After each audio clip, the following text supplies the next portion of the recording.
नमस्कार, हार्दिक स्वागत बा चुनावी बहस में। कार्यक्रम चुनावी बहस के साथ उपस्थित हो चुकल बानी हम कार्यक्रम प्रस्तोता मुकेश गदी।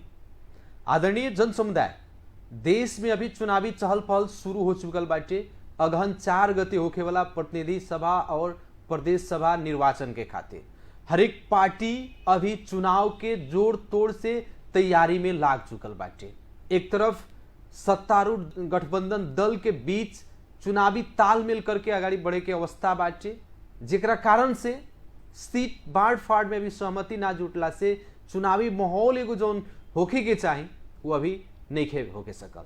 लेकिन यही चुनावी माहौल के दौरान में आज देखल जाए तो नागरिकता विधेयक जौन राष्ट्रपति जी के समक्ष दूसरका बेर प्रमाणीकरण के खातिर पेश भइल रख, राष्ट्रपति जी ओकरा के फिरता कर देले। ये देश में बहुत सारा लोग अपने देश में और नागरिक के सरल जीवन बितावे में बाध्य भइल बाटे। नागरिकता विधेयक के संबंध में बातचीत करे के खातिर आज हमनी के सहभागी करीले बानी सन जनता समाजवादी पार्टी नेपाल के केंद्रीय सदस्य एवं मध्य प्रदेश के सभासद और मधेश आंदोलन के महिला नेत्री करीमा बेगम जी के। और सर्वप्रथम कार्यक्रम चुनावी बहस के आज विशेष श्रृंखला में स्वागत करे के चाहे। मान्य जी, स्वागत बा कार्यक्रम चुनावी बहस। धन्यवाद। का हाल खबर बाटे? बहुत अच्छा बा। आज जौन राष्ट्रपति जी नागरिकता विधेयक फिर से प्रमाणीकरण ना करके फिरता पे ठैले बानी, ए पर अपने के प्रतिक्रिया का बाटे? पहला तो एक देश के राष्ट्रपति है, कोई व्यक्ति कोई पार्टी या कोई वो अपन व्यक्तिगत कोनो फैक्ट्री के मालकिनी ना है जी। ये देश के राष्ट्रपति है जन राष्ट्र के कुर्सी पर बैठ के संभव सत्ता जनता के बारे में सोचे के चाहिए, मगर जनता के बारे में ना सोच के बहुत बड़ा गलती कैलिन कि जौन प्रतिनिधि सभा से और अपने के राष्ट्रीय सभा से जी पास भयल नागरिकता के विधेयक वो राष्ट्रपति के लगे पेश भयल 15 दिन के अल्टीमेटम देहल गए। आज वो फिरता पे ठैले बड़ी। पहला तो बहुत दुख के बात बा कि ऐसा ना करे के चाहिए। वो देश के एक कुर्सी पर बैठल बड़ी, राष्ट्रपति के कुर्सी पर बैठल बड़ी। वो कुर्सी पर बैठ के वो कोई के कांखा कोई के पाखा लेके ना, सिर्फ देश के बारे में, देश के जनता के बारे में और जन नागरिकता संबंधी जन विधेयक गए रख वो देश के युवा विद्यार्थी अपने कहल जाओ तो 25% हमारा अनुसार से 25% युवा विद्यार्थी नागरिकता विहीन बा, जेकर बाप मतारी के नागरिकता बा, ओकर बाल बच्चा के अभी तक नागरिकता मिले नहीं सकल। जौन टोली में जन्म के आधार पर जो नागरिकता बनल ओकर बाल बच्चा नागरिकता विहीन बा, पढ़ लिख के बैठल बा, मगर ना वो कोनो नौकरी कर सकता, ना कहीं विदेश जा सकता। विदेश जाए भी नागरिकता चाहिए, ओकरा बाद अपने के कोई जॉब करेला भी नागरिकता चाहिए। काहे से जे और भी देश में बा कि वो देश में अपने जन्म ले लेनी तो वहाँ के अपने नागरिक हो गई। अमेरिका के देखी जी। और बहुत सारा देश बा, मगर हमनी के कैसन देश बा, ये देश के राष्ट्रपति कैसन बाड़ी कि वो सिर्फ अपन स्वार्थ देख ली ना, हमरा लागे से अपन स्वार्थ देख ली ना। लेकिन राष्ट्रपति जी के का स्वार्थ हो सकता? ऐसे हो सकता कि वो जन पार्टी से गाइड बाड़ी, वो पार्टी के जन खोलिए के हम कहें, वो पार्टी के पूर्व प्रधानमंत्री केपी शर्मा ओली उनकर इशारा पर ई विधेयक फिरता करल गई। जबकि राष्ट्रपति एगो सम्मानित पद है, राष्ट्रपति पद पर जे भी विराजमान होला ओकरा कोनो पार्टी से मतलब ना रहला, लेकिन अपने लगन पार्टी के जो आरोप लगा रहल बा एकदम लगाएम सन। ऐसे लगाएम कि वो पार्टी के यदि के कहाँ है, जनता के ना है, उनका तो कुर्सी पर बैठे के ना चाहिए। वो कुर्सी लायक नहीं खिन। ये देश के राष्ट्रपति देश के बारे में सोचे के चाहिए, देश के जनता के बारे में सोचे के, देश के जनता के अधिकार के बारे में सोचे के चाहिए। वो सिर्फ एक पार्टी के जेकरा इशारा पर कर रहल बड़ी, सारा दुनिया जान रहल बा। केकरा इशारा पर कर रहल बा? केपी शर्मा ओली के इशारा पर कर रहल बड़ी। ये केपी शर्मा ओली के इशारा पर आज एक तरफ विकृति फैला रहल बन कि नागरिकता विधेयक, नागरिकता विधेयक, नागरिकता विधेयक, आ एक तरफ पास होके के जगह पर जाके उंगली करके ओकरा रखवा दे। लेकिन मतलब का केपी शर्मा ओली जेकरा के अपने ये नागरिकता विधेयक के विरोधी मानता नहीं, कुछ दिन पहले जौन बेरा वहाँ के सरकार में रहनी, स्वयं प्रधानमंत्री रहनी, जौन बेरा संसद विघटन भई रहे, वहाँ तो अध्यादेश के मार्फत से नागरिकता के समस्या समाधान करे खातिर अध्यादेश तो ले रहनी, ले यार उ सब राजनीति मुद्दा रहे, राजनीति करके कहल जाला नु कि मीठा देखा के ईंटा मारे के।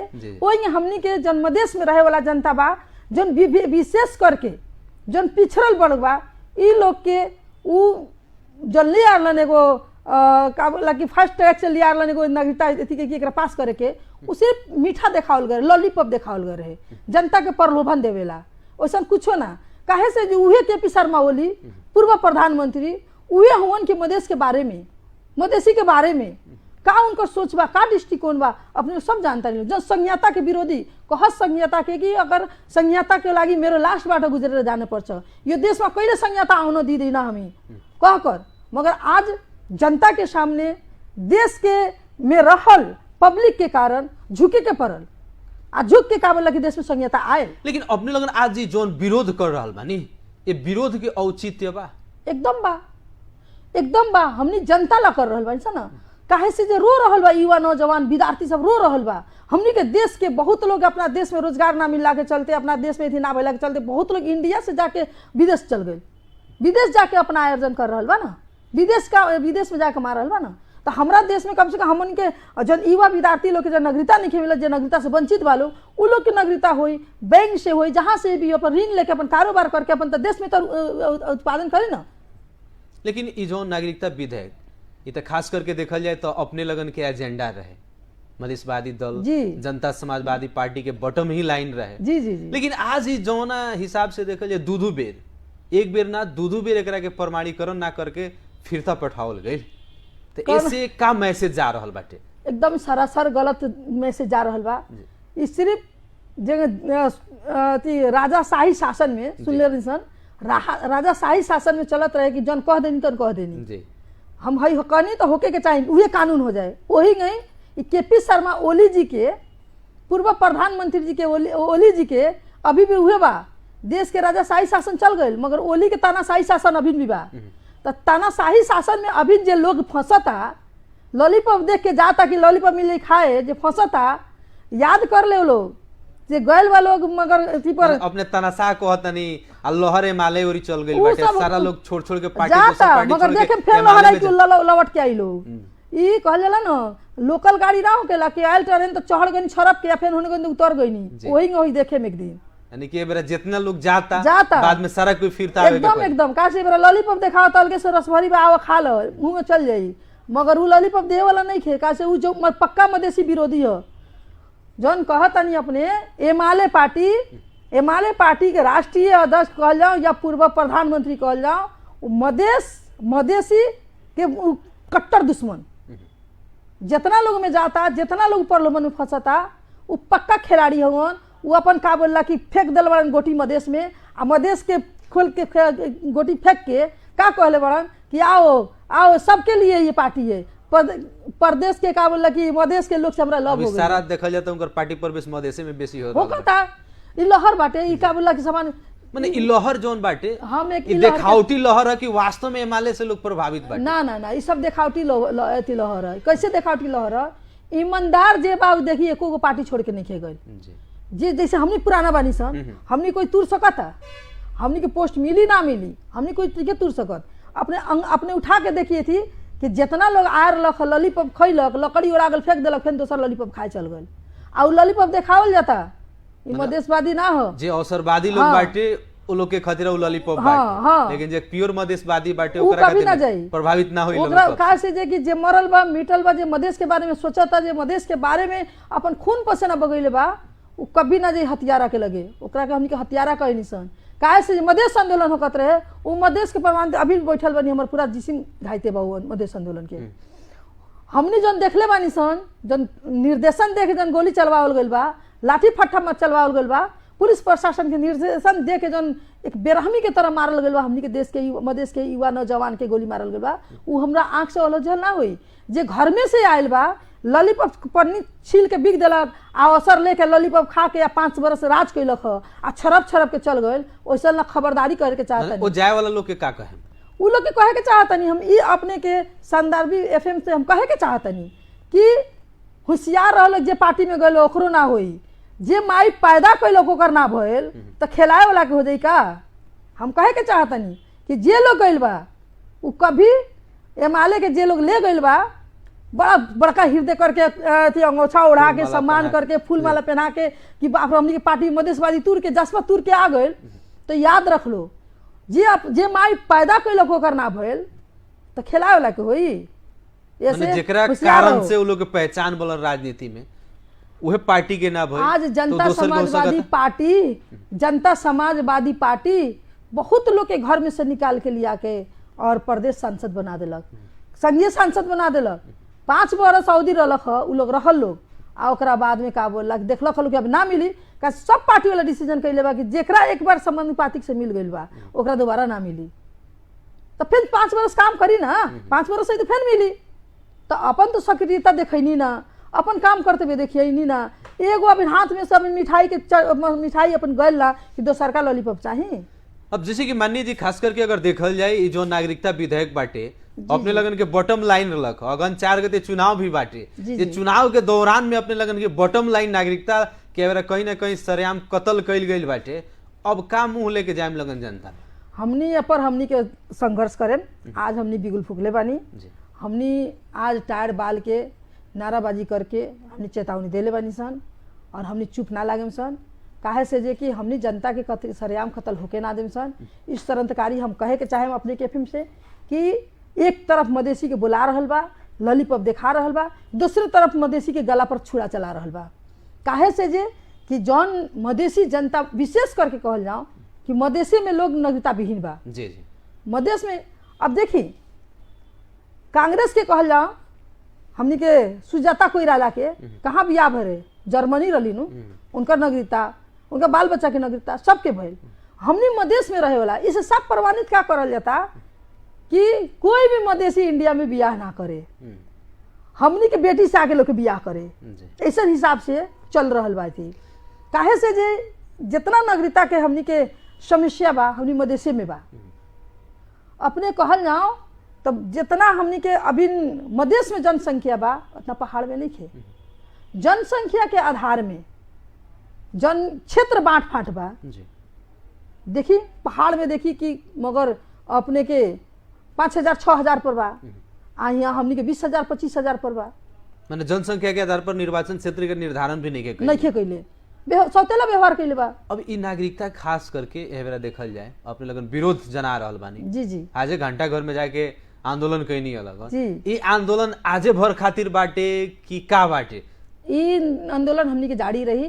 5 दलीय गठबंधन बा, 5 दलीय गठबंधन से का डिसीजन आ रहल बा वो हिसाब से हमनी के आगे बढ़े। 5 दल के जोन गठबंधन बाटे पूरा गठबंधन दल ए बेरा विज्ञप्ति भी जारी कैले बाटे। जी जी वो विज्ञप्ति के संदर्भ में अपने का कहे के चाहे? विज्ञप्ति आयल बा बहुत अच्छा आयल बा, कम से कम जनता निराश ना हो को वो के चलते 5 दलीय गठबंधन से विज्ञप्ति आयल बा। और विज्ञप्ति के कदर करते हुए हमनी आगे बढ़े।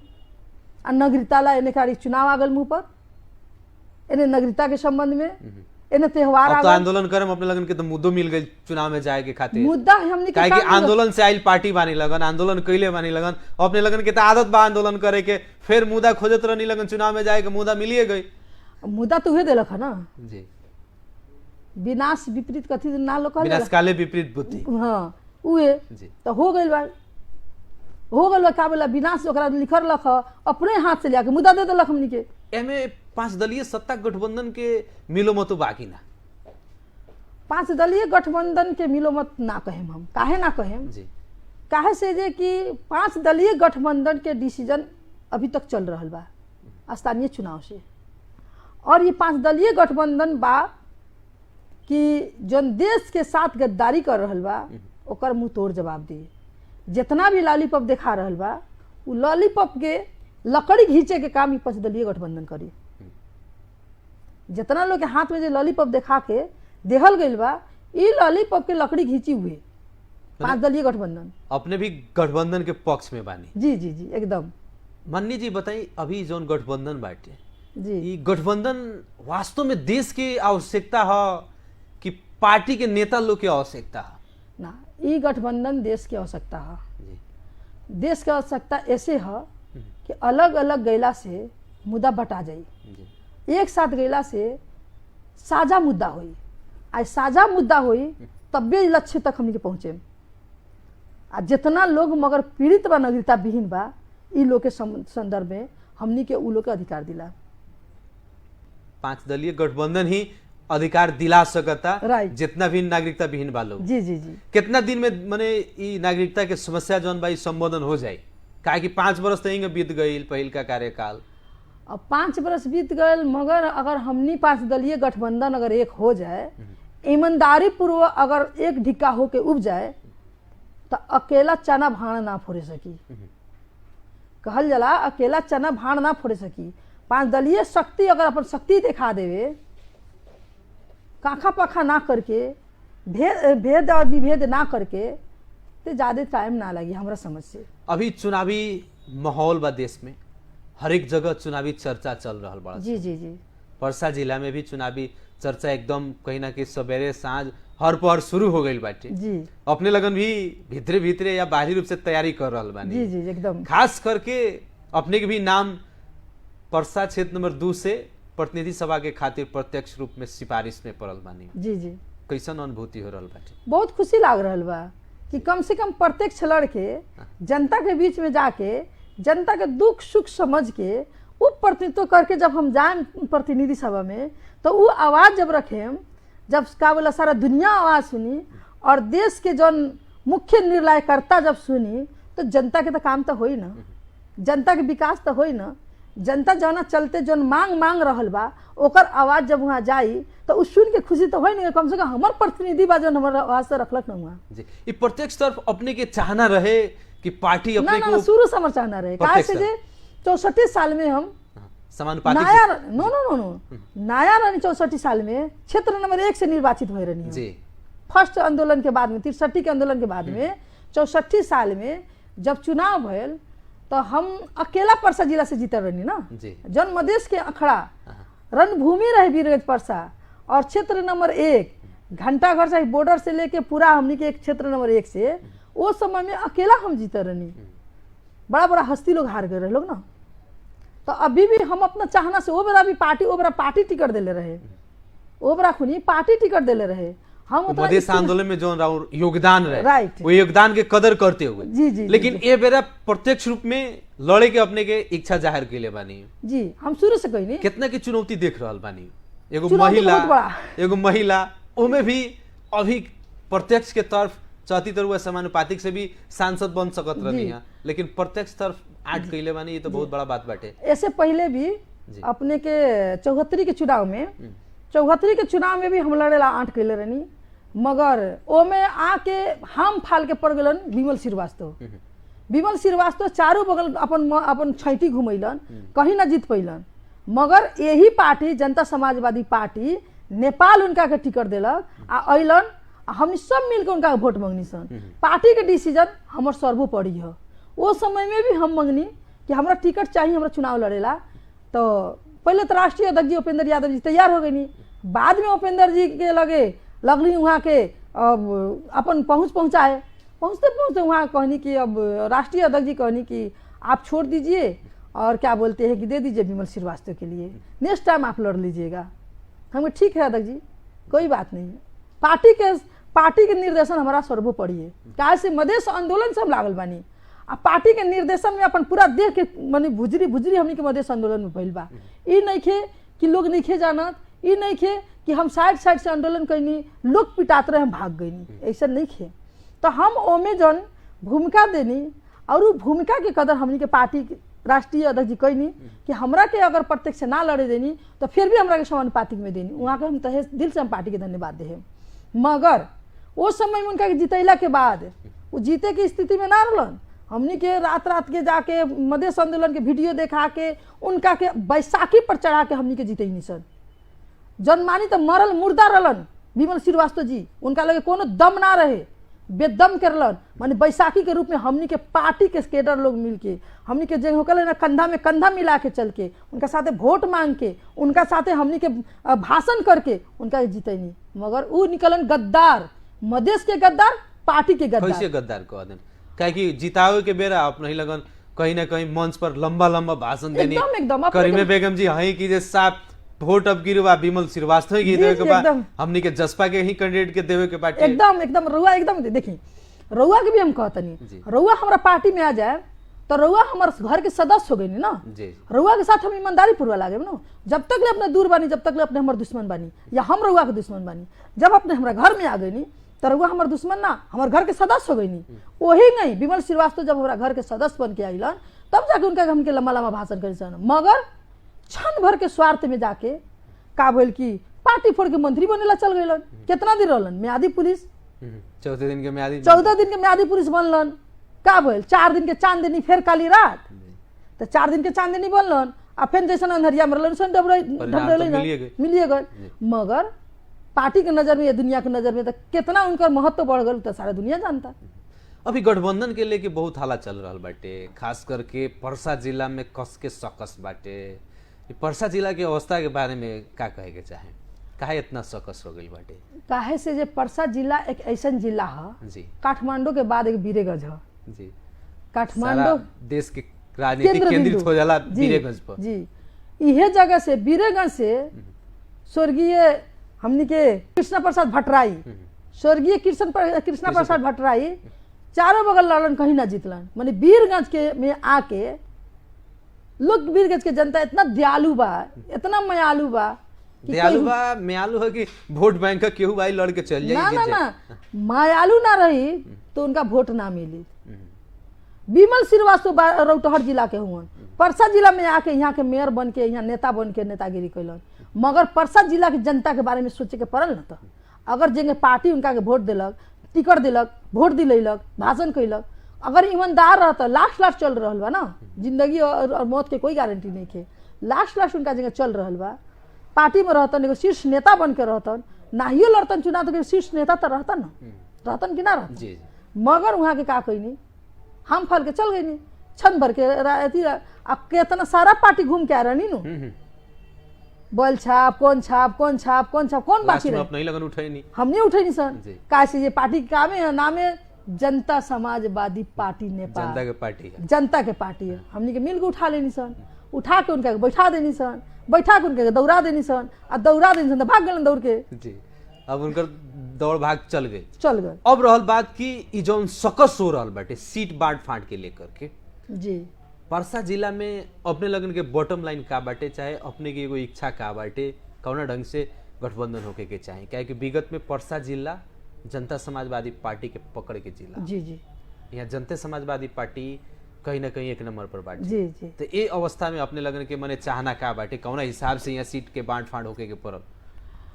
अगर सच पूछे हमरा से तो हम ये कहें जी कि हमनी के 4 गो सांसद जीतल रहे, जिसमें गठबंधन में लक्ष्मणलाल करन एगो के छोड़ दी, 3 गो हमनी के पार्टी से जीतल रहे। तो अभी भी हमनी के मांग बा कि कम से कम 1 2 3 देश, अगर 1 2 3 नहीं खन दे तो कम से कम 1 और 2 जरूर देश। काहे से जे 2 नंबर क्षेत्र के जनता निराश हो गए जब विमल श्रीवास्तव लड़लन आ लड़ के छोड़ के चल गलन, कभी पलट के जनता के बीच में झांकी पारे ना गलन, तो वहाँ के जनता एकदम निराश हो गई कि हमनी नेता विहीन बानी, हमनी के सकर छाया कौन रहे करी, हमनी के संरक्षण के दी। तो ऐसे वहाँ के जनता के डिमांड बा कि बेगम आवस, करीमा बेगम जी के पुकार हो रहा जी। है। और करीमा बेगम जी देखल जाए परसा जिला के 1 2 3 4 क्षेत्र में सकस बाटे। नेपाली कांग्रेस भी अपने ओरी तानता, जी जी जी, उपेंद्र यादव जी अपने ओरी तानता नहीं, उपेंद्र यादव जी के बहुत विश्वास पात्र हैं अपने करीमा बेगम जी। अब रहल बात का लाग रहल बाटे, टिकट गठबंधन होता तो अपने के मिली कि ना मिली, कहाँ जाई? पार्टी जे डिसीजन करी हमरा सर्वे पड़ी बा, स्वीकार होई अपने हमरा स्वीकार बा। पार्टी हमरा साथे अन्याय ना करी, काहे ना करी कि पार्टी प्रति हम ईमानदार बानी। अब हम का कहता नहीं, हमार दिल कहता और दुनिया भी कहता कि पार्टी प्रति हम ईमानदार बानी। ऐसे हमरा पूरा विश्वास बा कि पार्टी हमरा के साथे गद्दारी ना करी। अभी के हमरा निर्वाचन चाहे प्रतिनिधि सभा में देओ या जहां भी देओ, तैयार बानी हम। पार्टी के निर्देशन पहले भी मल्ले बानी, अभी माने जी ला जी तैयार जी, हम पार्टी के निर्देशन अनुसार हम पार्टी के का वाला बटन लाइन से अलग नहीं किए। अभी के निर्वाचन प्रणाली जोन बाटे जी। एकरा ऊपर का कहे के चाहे? दिन पर दिन इतना महंगा होते जा रहल बाटे, अपने लगन जैसन नेता जे सदियों से राजनीति कैला, जी जी, वो आज के दिन में चुनाव लड़ के जीतल प्रत्यक्ष के तरफ संभव बाटे बिना देखिए, खर्चा के? बात एकदम सही कहनी रुआ, बिना खर्चा के चुनाव लड़ल मुश्किल बा, मगर इस चुनाव के भी महंगा करे वाला ठेकेदार, तस्कर, होम माफिया लोग जब राजनीति में आए, जेकरा वजह से चुनाव महंगा हो गए। और एक बात बा कि हमने जब चुनाव में लड़ता निशान, अगर हमने बिना पैसा के लड़ता निशान, जनता अगर माया करके अगर वोट देता, ओकर काम भी होई, ओकर सम्मान भी होई। जे पैसा लेके वोट देता ओकर कभी सम्मान ना हुई, कभी वो नेता के लगे डट के ना बोले सकी, कभी वो नेता के लगे अपन बात ना रखे सकी। आ जेकरा बिना पैसा लेके वोट दी, एनी टाइम ओकरा से झगड़ा कर सकता, एनी टाइम ओकरा से लड़ सकता कि हम रउआ के वोट देले बनी। जब कहे लो कि महंगाई, एक मोबाइल के हम एग्जाम्पल देता नहीं, रउआ के लगे मोबाइल बा, रउआ से हम कहता नहीं कि भैया हमरा के मोबाइल दे दी, रउआ हमरा के मोबाइल दे दे तो वो मोबाइल अपने जब भी हमरा से मांग सकता नहीं, कहे कि है मोबाइल हमारा दे दी, हमरा के हमर मोबाइल नहीं के मोबाइल दे, अपने मांग सकता नहीं दे दे। मगर जब वो मोबाइल हमरा से रउआ बिक्री कर दे तो रउआ कहेम कि हमारी मोबाइल द, हमर मोबाइल है, तो पैसा दे के ले लेबन तो अपने कोनो अधिकार नहीं है मोबाइल पर। तो वैसे ही मत एक होकेला, मत दान, दान करल जाला, दिल से दान करल जाला। आ जब दिल से दान करल जाला, जौना अथी में चुनाव, जौना देश में बेगर पैसा के का बोला कि चुनाव होकेला, वो देश में देखी जनता के हर एक किस्म के साधन सुविधा, हर एक किस्म के डेवलप होकेला। जौन भ्रष्टाचार देश में बढ़ल बाटे जी, इस चुनाव निर्वाचन प्रणाली के जी जी जी विकृति के कारण जी जी जी यदि जनता निष्पक्ष हो जाता तो ये सारा खत्म हो जाए। आज अगर हम 1 करोड़ लगा के, एग्जाम्पल देता नहीं, अगर 1 करोड़ लगा के अगर हम चुनाव लड़ता नहीं तो हम बिहार जीत जाता नहीं, तो हम 5 करोड़ तो कमाएं।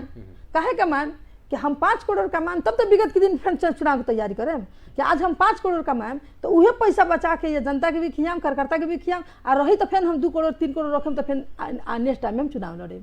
तो ऐसे हम कहें कि वो लोग अगर महंगाई घटावे के चाहता, जनता अगर महंगाई घटावे के चाहता, तो हम लोग से दोनों हाथ जोड़ के हम विनती करके चाहें कि अपने लोग जेकरा भी वोट दी मगर पैसा ना ली, निष्पक्ष जनता के होके के पड़ल, निष्पक्ष होके वोट देवे के पड़ल। अगर निष्पक्ष होके अगर जनता वोट दी, जन जीती, ऊ का बोला कि एकदम महंगाई भी घटाई, और ये जन है जन एकदम विकृति बढ़ गई बा, तस्करी के अपने भ्रष्टाचारी के जेने देखियो ने भ्रष्टाचारी एकदम मुफ्त एथी भगल बाटे का बोला, हर एक कार्यालय में देखे तो भ्रष्टाचारी बा। अब अपने लगन अगहन 4 गते चुनाव बाटे, जनता में जा रहल बानी, जी जी अपने लगन के एजेंडा अब की बार के का रही, अपने लगन के वोट जनता फिर से काहे दी? प्रश्न तारल बाटे कि मधेशवादी दल लोग कैलक का 5 वर्ष में जे फिर लोग के वोट दियाई, वो लोग के का कहे के चाहे? मधेशवादी बहुत कुछ कैलक, इतिहास उठा के देखी लोगन कि आज से 20 बरस पहले कांग्रेस और एमाले के, माओवादी तो बाद में आयल, कांग्रेस एमाले के एकदम बिगबिगी रहे, आ पूरा का बोलेला कि देखी तो ये रहे, मगर जनता ला का होकत रहे, आए लोग कुर्ता पजामा पहने, अंगौछी पहने लोग, वोट ले लोग, जा लोग, जयला के बाद में फिर 5 बरस पलट के नाता के लोग, पैसा आवे विकास ला तो कागजे में बन जाए, आ का बोला कि कागज पेश हो जाए, आ देखल जाओ तो वो कौन एगो फिल्म दिखावेला नु कि जंगल में जाकर नाला बनाए थे, का हो गया कह के वही होके कागजे में सीमित हो जाए। मगर मधेशवादी जब से आयल 64 साल से अपने के कहल जाए तो चुनाव में गए, मन 64 साल के बाद उठा के इतिहास देखल जाए आज तक, आज देश में लोकतंत्र गणतंत्र आयल, आज देश संहिता में गए, आज जल जंगल जमीन पर सबके मालिकाना अधिकार के बा, सब अपने लगन के एकदम हमनी के लड़ाई, हमनी के संघर्ष, हमनी के बलिदानी, हमनी के योगदान के कदर काहे से जे कि आज देखी कि गली गली में जैया हेतना डाँड़ भर पानी रहे, वहाँ जाके देखी कि एकदम चमक रहा बा, टलाटल चमक रहा बा, कि अपने के ढलाई रोड हो रहा बा, चमक रहा बा, नाला चमक रहा बा, मंदिर कहीं देखी, मस्जिद कहीं देखी, कहीं गुरुद्वारा देखी, कहीं सामुदायिक भवन देखी, चमक रहा बा। सब पार्टी लोग कहते बा कि हमरे दिन ह लियावल तो हमनी के ना लोग कहला, बाबूजी खेतवा में धान छीट देलन तो काटे वाला तो कोई काट ली ना। माने इस अभी के जौन संरचना बा संघीयता, जेकरा कारण से विकास इतना संभव भइल बाटे, और संघीयता अपने लगन के चलते राइट, संघीयता हमनी के लियावल ह। संघीयता मधेश आंदोलन के क्रम में जितना लोग अपन खून के बलिदानी देलक, शहादत देलक, उस शहीद लोग के खून के बदौलत, जन जिंदा शहीद वालों उन लोग के खून के बदौलत, हमने सभी देश के जनता के योगदान के बदौलत आज देश में संघीयता आयल बा। कैसे पहले भी तो नेता रहे ना, कांग्रेस एमाले लोग रहे ना, जी जी, कांग्रेस एमाले तो आज के ना ह लोग, ये बूढ़ा घाघ ह लोग, सब दिन तो ये लोग रहे लोग, सब दिन तो ये लोग के नेता रहे काफी कई लोग। आज इस देश में जब इतना परिवर्तन आयल बा, चाहे गली गली में देखल जाओ, कहे लोग का जहाँ ना पहुंचे रवि तहाँ पहुंचे कभी, वो जगह पर ही मधेशवादी पार्टी पहुंच के विकास करी। जहाँ विकास नहीं के भइल वहाँ जनता समाजवादी पहुंचल बा, एकदम। अब विकास करके देखल एकदम आज ये जनता समाजवादी पार्टी बहुतो लोग के नेता बना दिलक, घर घर पीछे देखे में तो नेता बा। आज ही जनता समाजवादी पार्टी 64 साल के मधेसी जन अधिकार फोरम नेपाल, वो समय से आते आते आते आज जनता समाजवादी पार्टी नेपाल भइल। ई जनता समाजवादी पार्टी बहुतों के नेता बना दिलक, बहुतों के माननीय बना दिलक, बहुतों लोग के जरा कहल जाओ कि का बोलला कि जरा रन अक्षर मालूम ना रहे राजनीति के अक्षर मालूम ना रहे, आज वो देखी कि आज माननीय मंत्री सांसद बन गए। तेसे आवेला चुनाव में अपने लगन के अवस्था का रही बता दिया। हमनी के अवस्था का हुई का से जे कि कदम से हीरे के 100 टुकड़ा कर दीजिए फिर भी कीमत कम नहीं होता, सुनले बनी ना जी जी। ओकरा के हीरा के अपने 100 टुकड़ा कर दे हम छितरा जाई फिर भी ओकर कीमत कम ना हुई। हमनी के अवस्था का हुई, हमनी नेता हो गल बानी सन, दुनिया जान गइल बा, हमनी जीती सन ना जीती सन, हमनी के टिकट मिले ना मिले कोनो फर्क ना पड़ी। पार्टी तो रही न, पार्टी तो रही न, पार्टी ठीक रही। पार्टी देखी अगर बाप मर जाला तो बेटा के तो नाम रहेला ना, बेटा तो कहना के बेटा तो फलना के बेटा लोग कहेला ना, वैसे पार्टी तो रहबे करी। पार्टी कहाँ जाई, हार जीत अपना जगह पर बा, जरूरी नहीं होता जो सीट मिली ऊपर तो अपने लगन की जीत सुनिश्चित होगी ना एकदम।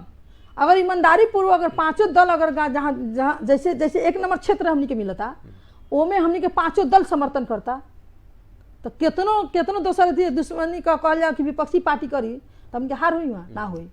अगर पार्टी अगर गठबंधन अगर धोखेबाजी कर रहल बा तबे हमनी के साथ धोखा हुई। अच्छा अपने के टिकट ना मिली तो अपने क्या करें, गठबंधन के साथ दे हम कि विपक्ष में जाए? हम ना साथ दे हम ना विपक्ष में जाए, पार्टी के लाइन में बानी, पार्टी के लाइन में रहे। पार्टी जो निर्देशन दी जी वो निर्देशन के अपने पालन करें एकदम। अंत में बानी सर का कहे के चाहे ये कार्यक्रम के मार्फत से आम जनता से पार्टी के नेता कार्यकर्ता में का संदेश देवे के चाहे? पहला तो हमार नमस्कार बा संपूर्ण देशवासी के कि अभी ना आ रहल बा दशहरा के हार्दिक मंगल में शुभकामना होके सबके घर में माता रानी उतर उतर प्रगति हो, दिन दुना रात चौगुना तरक्की हो, सबके घर में शांति समृद्धि हो। और का कहे के चाहे हम कि रउआ लोग के बीच के बेटी बानी, हम रउआ लोग के बीच में रहे। 64 साल में रउआ लोग वोट दे के हमरा के चुनाव जीतेले रहनी, आगे भी हम अपेक्षा रखले बानी कि हमरा के पार्टी टिकट दे 2 नंबर क्षेत्र के और रउआ लोग के बीच में आई, रउआ लोग से अमूल्य मत के हम अपने लोग से हम विनती करता नहीं कि अपने लोग हमरा के वोट दे के जिताए। हम का ना पैसा वाला बानी, ना हम का बोला तस्कर बानी, ना हमरा लगे कुछ बा, सिर्फ अपने लोग के मन में हमरा सम्मान बा। रउआ लोग के अपने लोग के दुआरी पर आए, रउआ लोग से हमरा मत चाहिए और रउआ लोग के अधिकार ला, रउआ लोग के काम ला, रउआ लोग के सम्मान ला, हम एनी टाइम रउआ लोग के बीच में रहे। बहुत बहुत धन्यवाद। इतना व्यस्तता के बावजूद भी कार्यक्रम चुनावी बहस में अपन समय देने धन्यवाद। आदरणीय जन समुदाय, कार्यक्रम जन आवाज और खास करके चुनावी बहस के आज के छलफल अगहन 4 गते होखे वाला निर्वाचन और साथ ही साथ आज जौन नागरिकता विधेयक दो बार राष्ट्रपति जी से प्रमाणीकरण ना करके फिरता बैठावल गई बा, जेकरा कारण से मेरा पूरा मदेश में विरोध चल रहा बाटे, पूरा देश में विरोध हो रहा बाटे। जितना भी नागरिकता विहीन लोग बाटे वो लोग के ऊपर जौन कुठाघात भइल बाटे, यह संवैधानिक कदम के लेकर अभी बहुत ज्यादा प्रदर्शन हो रहा बा, विरोध हो रहा बाटे। एकरा संदर्भ में भी हमनी के आज बहस और छलफल के नियसन, आज के बहस और छलफल के खातिर हमनी के सहभागी करे नियसन जनता समाजवादी पार्टी नेपाल के केंद्रीय सदस्य एवं मधेश आंदोलन के महिला नेत्री और मध्य प्रदेश सरकार के प्रदेश सभा सदस्य माननीय करीमा बेगम जी के कार्यक्रम चुनावी बहस सुनी, एक अपने लोग के बहुत बहुत धन्यवाद देवे के चाहे। इतने कहत कार्यक्रम चुनावी बहस के आज के श्रृंखला से विदा चाहत बानी। नमस्कार।